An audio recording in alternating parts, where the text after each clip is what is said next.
মুহাম্মাদুর রাসূলুল্লাহ সাল্লাল্লাহু আলাইহি ওয়াসাল্লামের এরকম হক আছে। নবীর হক যদি কেউ আদায় না করে তাহলে সে শাফাত পাবে না। নবীর হক যদি কেউ আদায় না করে তাহলে সে হাউজে কাউসার পাবে না। নবীর হক যদি কেউ আদায় না করে কবরে যখন তাকে প্রশ্ন করা হবে মান নাবিয়ুকা, তোমার নবী কি, সে উত্তর দিতে পারবে না আমার নবী মুহাম্মাদুর রাসূলুল্লাহ। কবরে তিন প্রশ্ন হবে, যদি কেউ বিশ্বাস না করে তার ঈমান নষ্ট হয়ে যাবে। কুরআন ও হাদিসের সকল খবরের উপরে ঈমান বিশ্বাস রাখতে হয়। যদি কেউ হাদিস অস্বীকারী হয় অথবা কুরআন অস্বীকারী হয় তাহলে তার ঈমান নষ্ট হয়, সে বেঈমান হয়ে যায়। নাউযুবিল্লাহ বলেন। তাহলে রাসূল খবর দিয়েছেন কবরে প্রশ্ন হবে কয়টা? আরো জোরে বলেন কয়টা? কবরের প্রশ্ন কয়টা? তিনটা। এক নম্বর প্রশ্ন কি? মান রব্বুকা, তোমার রব কে। কালেমাই পড়া যাবে না, প্রশ্নের উত্তর দিতে পারবে তো? যেই মুসলমান কালেমাই জানে না ও তার রব আল্লাহ এটা কিভাবে বলবে? সন্তানকে ইংরেজি কথোপকথন শিক্ষা দিলে, ইংলিশ মিডিয়ামে ভর্তি করলে, সন্তানকে সুশিক্ষিত করলে, কম্পিউটার চালানো শিখাইবে, কত কিছু শিক্ষা দিলে, কিন্তু সন্তানকে কালিমাটা শিক্ষা দিলা না। তাহলে তোমার মৃত্যুর পর তোমার সন্তান মনে করবে বাবার লাভ বুঝি এখন পুরানো হবে, ঠিক কিনা? এখন পুরানো হবে না সেটা মনে করবে। কারণ সিনেমা দেখতে দেখতে হিন্দি গানও মুখস্থ করেছে, আর গায়ের মুসলিমকে যে আগুনে পোড়ানো হয় এটাও মুখস্থ করেছে। সুতরাং নিজের সন্তান যেন আল্লাহ বলতে পারে, লফজ আল্লাহ সন্তানের মুখে আগে বের করা, কালিমার উচ্চারণ সন্তানকে আগে শিক্ষা দেওয়া, কোন কোন আদর্শের উপরে চললে কালিমার আদর্শ রক্ষা হয়, ইমানদারি ঠিক নয়, এগুলো শিক্ষা দেওয়া। আর কবরে যায় যে বলবে আমার নবী মুহাম্মাদুর রাসূলুল্লাহ, এটা ততক্ষণ পর্যন্ত বলতে পারবে না যতক্ষণ পর্যন্ত সে নবীর হক আদায়কারী না হবে। নবীর হক আদায়কারী না হইলে এটা বলতেই পারবে না, মুখে আসবেই না। নবীর কি কি হক? নবীর হক মোট চারটা। কয়টা? এই আমাদের নবীর হক কয়টা? আমাদের উপরে চারটা হক মুখস্থ করেন। নবীর হক কয়টা? চারটা। এক নম্বর হক, নবীর উপরে নবীজির আজমত শান সহ বিশ্বাস আনয়ন করা, তাসদীক বির রাসূল বিজামি কামালাতি, নবীকে নবী সহকারে নবীজির সকল শান সহ নবীকে নবী হিসাবে মানা। এখন শান সহ অনেকেই মানে না। যেমন অনেকে আছে নবীকে নবী মানে কিন্তু নবীজিকে শেষ নবী মানে না, অর্থাৎ কাদিয়ানীকে কাফের হিসেবে জানে না। ঠিক আস্তে করে বললেন কেন? জোরে আওয়াজ করে বলতে ইমানি কথা। নবীকে নবী হিসাবে মানে কিন্তু শেষ নবী হিসাবে জানেই না। এখানে মির্জা কাদিয়ানীকেও সে নবী মনে করে। নাউযুবিল্লাহ বলেন, নাউযুবিল্লাহ বলেন। আপনারা আশ্চর্য হবেন, বড় অফিসার আমাকে জিজ্ঞাসা করতেছে, আচ্ছা হুজুর কাদিয়ানীরা কি আসলেই কাফের? কি কইল এটা? কাদিয়ানীরা কি আসলেই কাফের? তার মানে হলো তার ইমানের স্তরটা কত দুর্বল, তার ইমানের স্তরটা এতটাই দুর্বল যে তার রাসূলকে যে তার কেমন ভাবে বিশ্বাস করতে হবে এইটাই সে জানে না। অথচ নবীর ব্যাপারে ফতোয়া হলো নবীর দুশমন ভণ্ড নবীদেরকে কেউ যদি কাফের না বলে খালি সেও কাফের। এই কারণে শাইখুল ইসলাম রাহমাতুল্লাহ আলাইহির লাস্ট ফতোয়া ছিল এটা, কাদিয়ানীকে যারা কাফের মনে করবে না এবং কাফের বলবে না ও কাফের।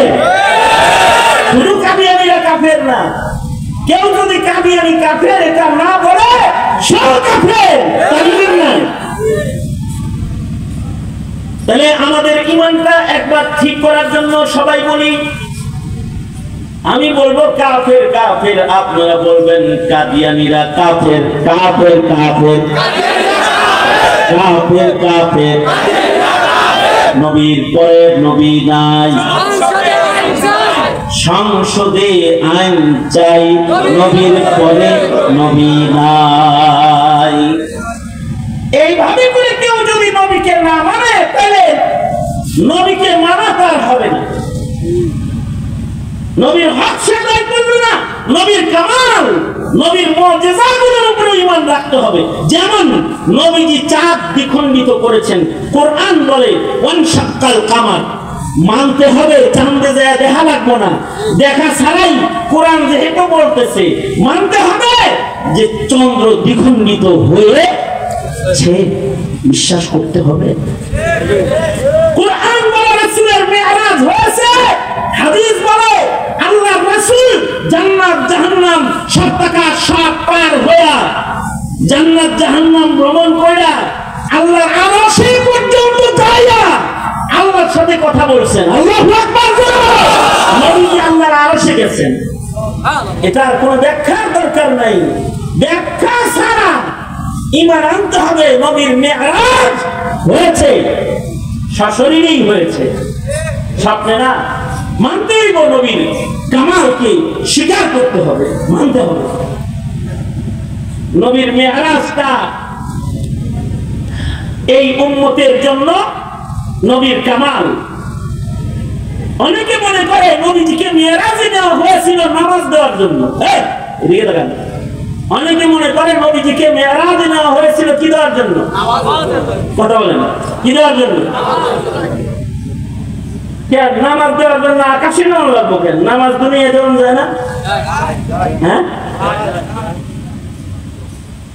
রোজা দুনিয়ায় দিতে পারলো, হজ দুনিয়ায় দিতে পারলো, যাকাত দুনিয়ায় দিতে পারলো, নামাজ আকাশে নিয়ে দিছে? হ্যাঁ, অবশ্যই দিয়েছে আকাশে নিয়ে, কিন্তু এই নামাজ দেওয়ার জন্য নবীকে আকাশে নেয় নাই। নবী আকাশে যাওয়ার পরে আরশে যখন আল্লাহর কাছাকাছি হয়ে গেছে, নবীর মিরাজ যখন সংগঠিত হয়ে গেছে, দয়ার নবী মায়ার নবী উম্মতকে ভুলতে পারে নাই। আল্লাহকে জিজ্ঞাসা করে ফেলেছে, ও আল্লাহ, আমি যে তোমার এত কাছে আইলাম, আমার উম্মত কাছে আইলো কেমনে, কিভাবে কাছে আইলো? বলেছে।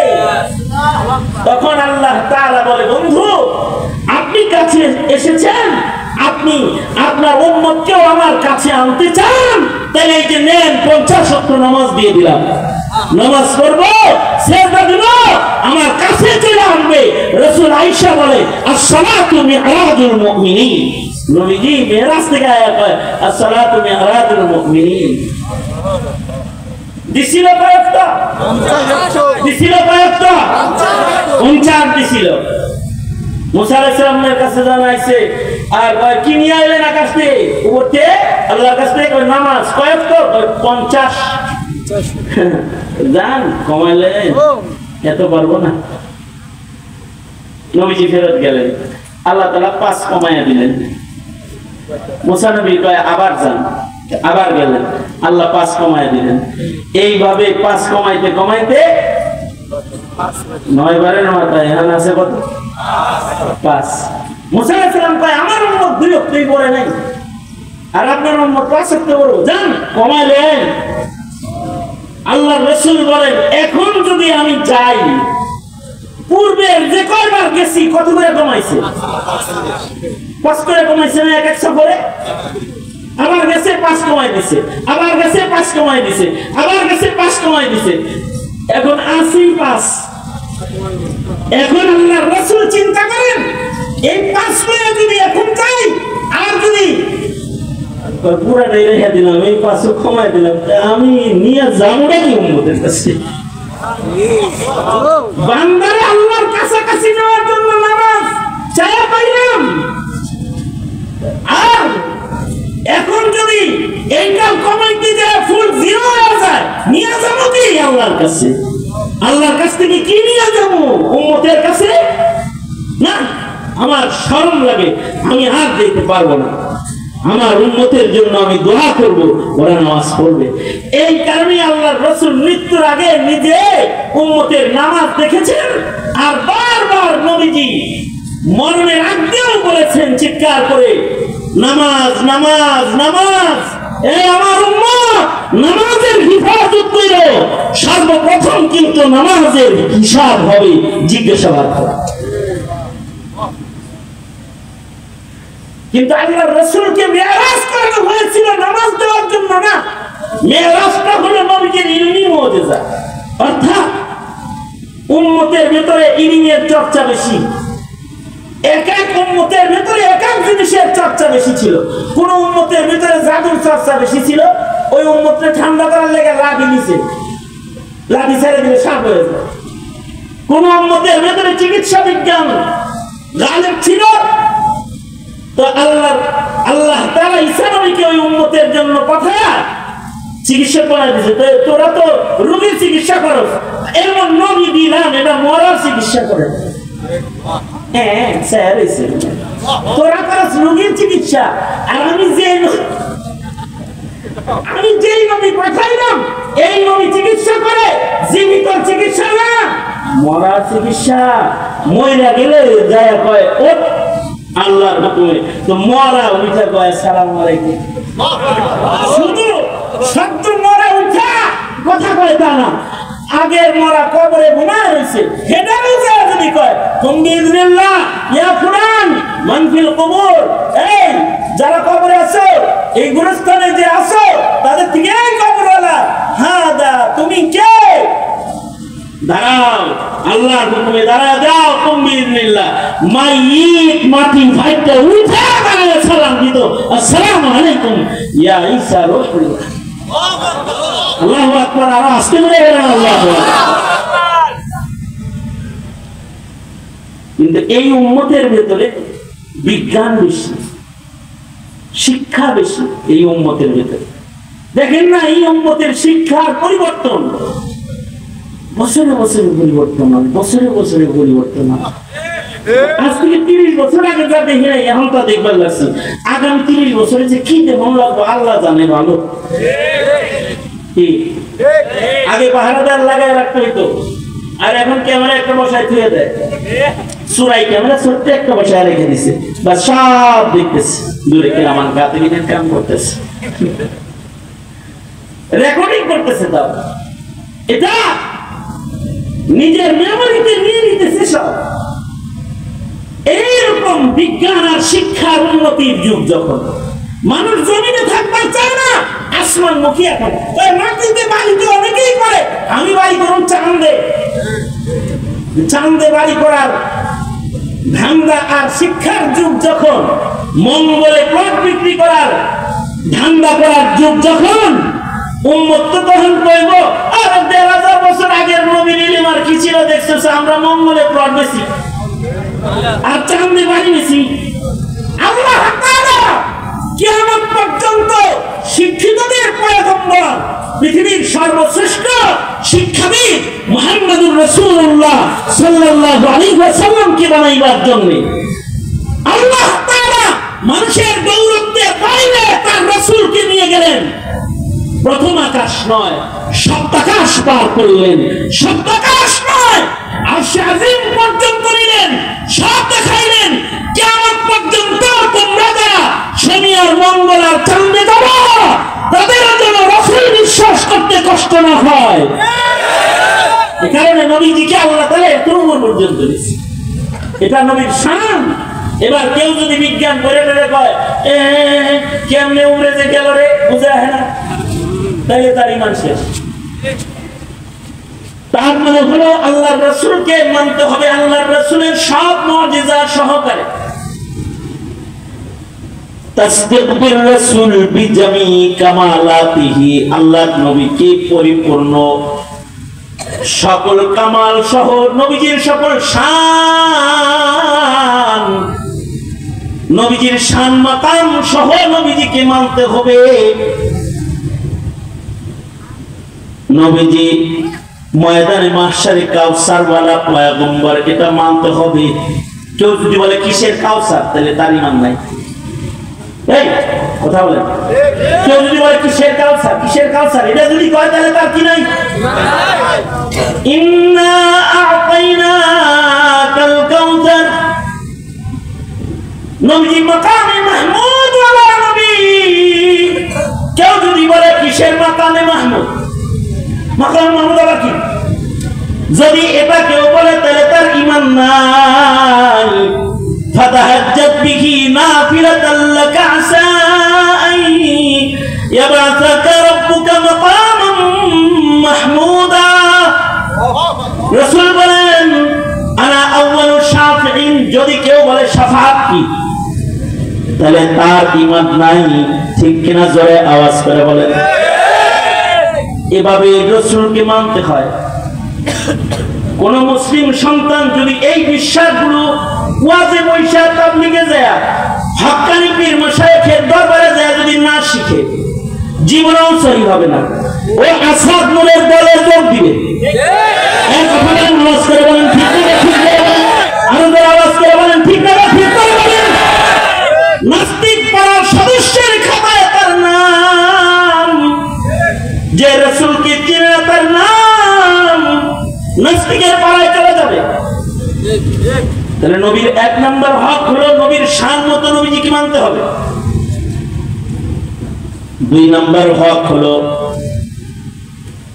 নবীজিকে ইত্তিবা করতে হবে, ইত্তিবা করতে হবে, ইত্তিবায়ে রাসূল। কোন কাজটা নবী কেমনে করছে সেভাবে করতে হবে। ইহুদির অনুসরণ করলে, নাসারার অনুসরণ করলে কিন্তু নবীর অনুকরণ করো না, তাহলে তুমি নবীর হক মানো না। নবীর হক মানবা তো নবীরে চিনবা, হাসরের মাঠে নবীরে চিনবা। নবীর হক মানবা তো কবরে রাসূল দেখে তখন বলা হবে ওমান হাদার রাজুল, তিনি কে চিনোনি।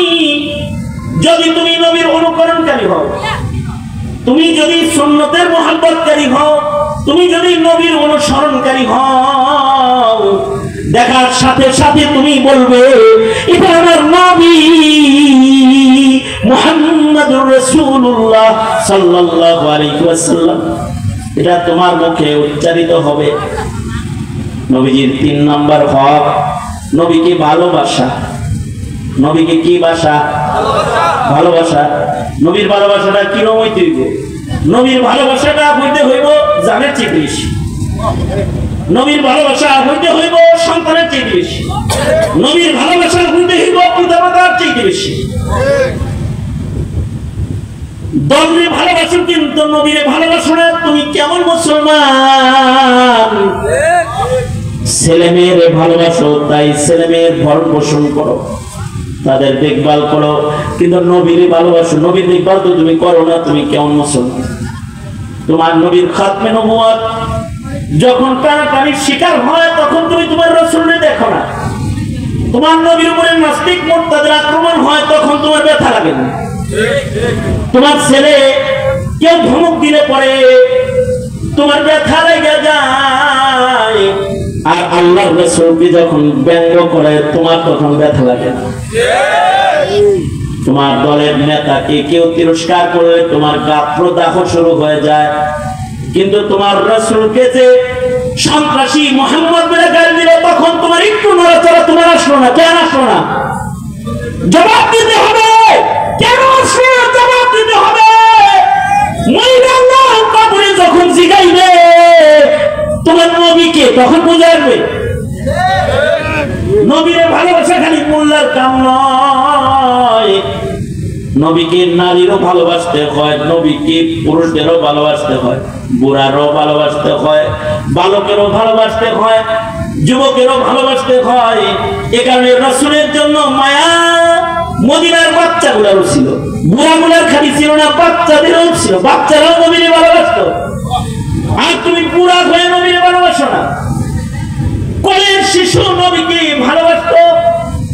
মদিনার নারীরা, তারিখে মদিনার ভেতরে এসেছে, মদিনার নারীরা বাচ্চাদের সামনে যখন মুহাম্মদুর রাসূলুল্লাহ সাল্লাল্লাহু আলাইহি ওয়াসাল্লামের গল্প করত, বাচ্চাদের কান্না থাইমা যেত। নবীর গল্প শোনায় বাচ্চাদের ঘুম পাড়াইতো। ঘুম থেকে জাগ্রত হয়ে ছোট ছোট বাচ্চারা রাসূল দেখার জন্য পাগল হয়ে যেত। তারা বলতো রাসূলের কাছে যাব। যেমন হযরত তালহা ছোটবেলায় রাসূল দেখতে পাগল হয়ে যেত। ওনার বাবা বরাকে বারবার বলতো, আব্বু আমি নবীর কাছে যাব। নবীর কাছে যাইতেন, নবীজিকে যে দেখতেন, তার ভালোবাসার চাহনি দেখা আল্লাহর রাসূল তার আশিক হয়ে গেছে। কিরে এই বাচ্চাটা আমার দিকে এইভাবে তাকায় থাকে কেন? হযরত বরা বলে, আল্লাহর নবী ও আপনার আশিক, এটা আমার সন্তান। যখন বলছে এটা আপনার আশিক, এটা আমার সন্তান, আল্লাহর রাসূল তার ইশক পরীক্ষা করার জন্য ডাক দিলেন, তালহা এদিকে আসো। হযরত তালহার কবর জিয়ারত করার জন্য মদিনায় এখনো হাজিরা গেলে তালহার কবরে যায়, আশিকে রাসূলের কবর দেখার জন্য যায়। আল্লাহর রাসূল তালহা বিন বরাকে ডাক দিলেন, ডাক দিলে তালহা বিন বরা নবীর কাছে গেলেন। কাছে গেলে আল্লাহর রাসূল বললেন, তালহা তুমিও কালিমা পড়ো। জোরে জোরে কালিমা পড়লেন তিনি। তালহা কালিমা পড়ার পরে বলে, ও আল্লাহর নবী, কালিমা বললে কি হয়? আপনি আমার একটা আদেশ করেন, আপনার একটা আদেশ মানি না, আল্লাহরে বুঝাই আমি আপনারে ভালোবাসি।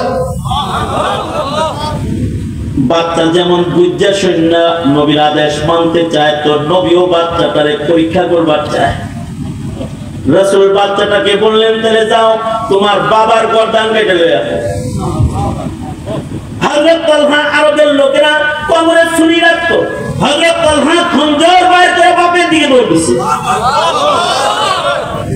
আল্লাহর রাসূল পেছন থেকে আবার ডাক দিয়ে কয়, তালহা থামো, আমি বাবার গলা কাটতে দুনিয়া আসি নাই, বাপ সন্তানকে মিলাইতে আসি, বাপ সন্তানকে বিচ্ছিন্ন করতে আসি নাই, সন্তানকে বাবার দুশমন বানাইতে আসি নাই, সন্তানকে পিতার হক আদায় করাইতে আসছি।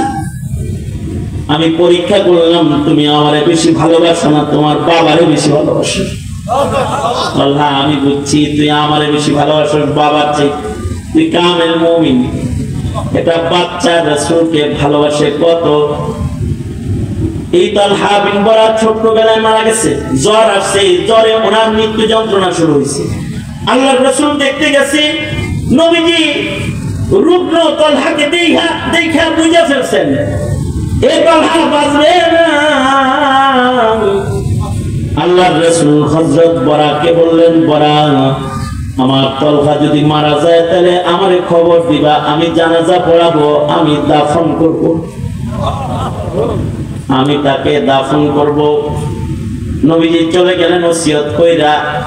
কিন্তু তালহার যখন মরণ যন্ত্রণা শুরু হয়েছে, বাচ্চা তালহা তখন বাপের কয়, আব্বা আমার মৃত্যু যদি রাত্রে হয় নবীরে খবর দিবা না, তোমরা আমারে দাফন করে দিবা, আর যদি দিনের বেলায় আমার মৃত্যু হয় তাহলে রাসূলরে খবর দিবা।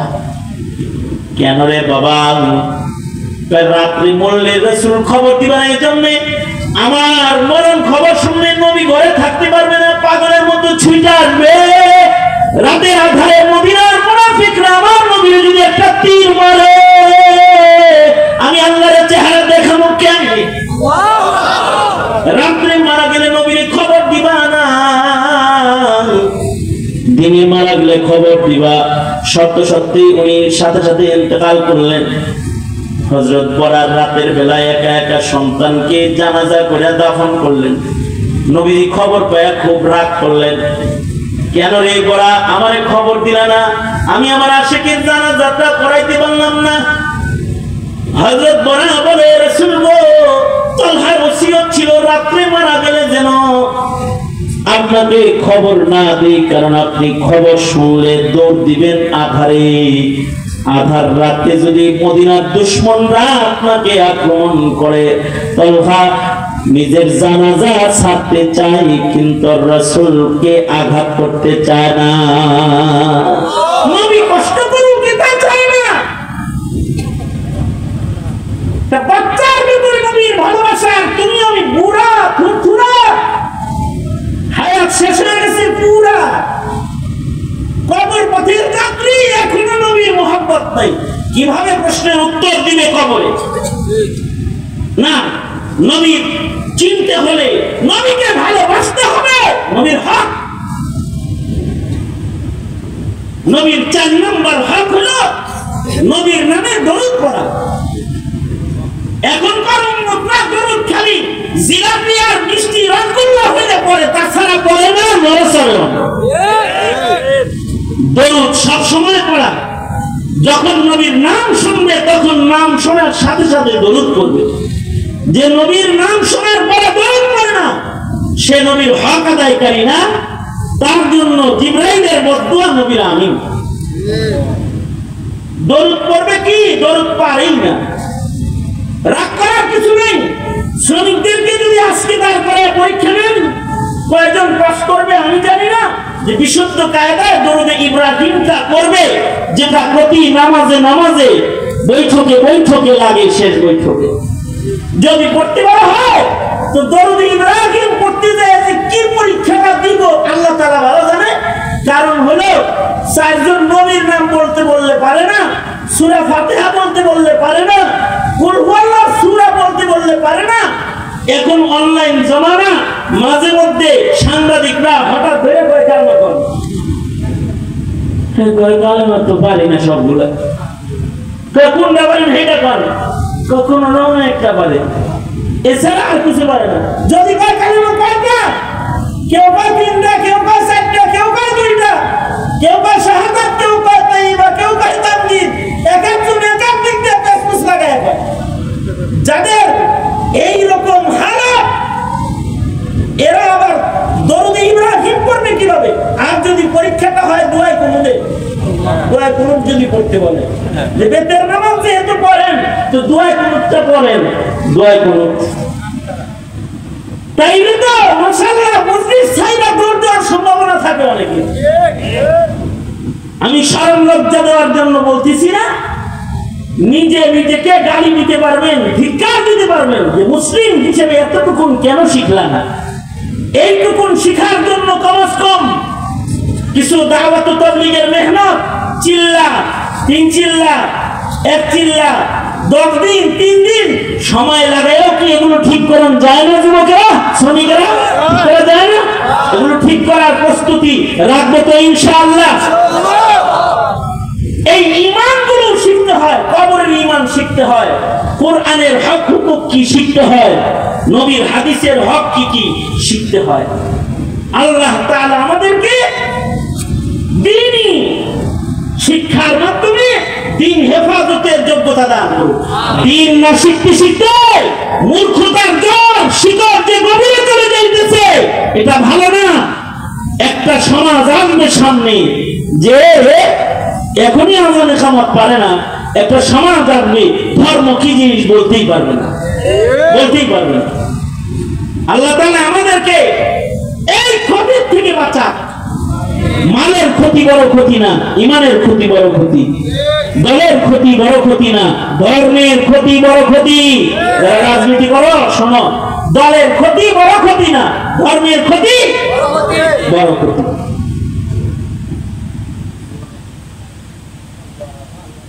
ইনশাআল্লাহ ধর্মের ক্ষতি করব না, ইমানের ক্ষতি হতে দেব না। ধর্মের ক্ষতি, ধর্মের ক্ষতি ধর্ম যে শিখাইবো তারপরে খালি জেলে কাটাই দিয়ে রাখবো, ধর্ম বাঁচবো নাকি গো? হ্যাঁ, চিত্রনায়িকা, ডান্সার, গায়িকা, তারপরে খালি সম্মান দিবা, তাহলে ধর্ম বাঁচবো, তাই না? ধর্ম বাঁচাও, ধর্ম বাঁচাও ইনশাআল্লাহ। ধর্ম যদি বাঁচাইতে চাও ধর্মগুরুর সান্নিধ্যে যাও, ধর্মগুরুর কাছে যাও। ধর্মগুরু আছে, ধর্মের মূল্যায়ন করো। নিজেকে রক্ষা করেন। ইনশাআল্লাহ আল্লাহ কবুল করো। আল্লাহুম্মা আনতাস সালাম ওয়া মিনকাস সালাম ইলাইকা ইয়ারজিউস সালাম তাবারাকতা রব্বানা ওয়া তাআলাইতা ইয়া যাল জালালি ওয়াল ইকরাম। রব্বুল আলামিন গার্মেন্টসের একদল শ্রমিকেরা মাহফিলের ইন্তজাম করেছে। ইয়া আল্লাহ, ঈমান, আল্লাহর হক, নবীর হক, এ সকল বিষয়, আখিরাতের ঈমান বিষয়, কবরের ঈমান বিষয়, ইয়া আল্লাহ কিছু দ্বীনি বিষয় তোমার বান্দাদের সামনে পেশ করেছি। ভিক্ষুকের মতো দুইটা হাত বাড়ায় ধরেছি, জিন্দেগীর সব গুনাহ মাফ করে দাও। এই মজমাকে কবুল মঞ্জুর করে নাও রব্বুল আলামিন। ইয়া আল্লাহ, আমরা যারা হাত তুলেছি, কার কি হাজত জরুরত তুমি জানো, সবার মনের নেক বাসনা পূরণ করে দাও। আয় রব্বুল আলামিন, বুড়াদের হযরত আবু বকর বানায় দাও, যুবকদেরকে খালিদ বিন ওয়ালিদ বানায় দাও, পর্দার আড়ালের মা বোনদের হযরত ফাতেমা খাদিজা বানায় দাও। ইয়া আল্লাহ, কাশিমপুরের উলামায়ে কেরামকে এই শ্রমিকদের উপরে আরো বেশি মেহনত করার জন্য তৌফিক দান করো আল্লাহ। ইয়া আল্লাহ, দাওয়াত ও তাবলীগের মেহনত চাঙ্গা করে দাও। ইয়া আল্লাহ, হক্কানি উলামায়ে কেরামের সোহবতের বাজার বসায় দাও রব্বুল আলামিন। সকলকে ঈমানি ক্ষতি, ধর্মের ক্ষতি থেকে বাঁচাও। জানি না কার মা নাই, কার বাপ নাই, নিজের হাতে অনেকে নিজের মা কবরে রাখছে, নিজের হাতে অনেকে নিজের বাপ কবরে রাখছে। রব্বুল আলামিন, মেহেরবানি করে যাদের পিতামাতা অন্ধকার কবরের বাসিন্দা, তাদের মা বাবার কবর জান্নাতের বাগান বানায় দাও। যাদের আব্বা আম্মা আছে হায়াত বানায় দাও। আয় রব্বুল আলামিন, সন্তান সন্ততিদেরকে ঈমানদার পরহেজগার বানায় দাও। আয় রব্বুল আলামিন, ইয়া আল্লাহ, সন্তানদেরকে হার পেছনের ফিতনা থেকে বাঁচাও। ইয়া আল্লাহ, নাস্তিকবাদের ফিতনা থেকে বাঁচাও। ইয়া আল্লাহ, সন্তানদেরকে বিদআত শিরক থেকে রক্ষা করো, প্রজন্মকে তুমি হেফাজত করো। আয় রব্বুল আলামিন, আয় মালিক, ইয়া আল্লাহ, আমরা যারা হাত তুলেছি, আমাদের সন্তানদেরকে 5 ওয়াক্ত নামাজি বানায় দাও। ইয়া আল্লাহ, ওদেরকে দ্বীনি জগতের উন্নতি দাও, কবরের ঈমান, হাসরের ঈমান মজবুত করে দাও। ফিলিস্তিনের মজলুম মুসলমানদের জন্য তুমি মদদের ফয়সালা করো। আয় রব্বুল আলামিন, মজলুমদের জন্য মদদ পাঠায় দাও। ইয়া আল্লাহ, এই মজমা যারা আয়োজন করেছে, যারা অর্থায়ন করেছে, যারা নেতৃত্ব দিয়েছে, সর্বোপরি হাজিরা দিয়ে মাহফিলটাকে যারা প্রাণবন্ত করে তুলেছে, আয় রব্বুল আলামিন, এই মাহফিল তাদের জন্য নাজাতের জরিয়া বানায় দাও। ইয়া আল্লাহ, যত খায়ের, যত কল্যাণ সব দান করো, অকল্যাণ আর অমঙ্গল হতে হিফাজত করো। সুবহানা রাব্বিকা রাব্বিল ইজ্জাতি আম্মা ইয়াসিফুন ওয়া সালামুন আলাল মুরসালিন ওয়ালহামদুলিল্লাহি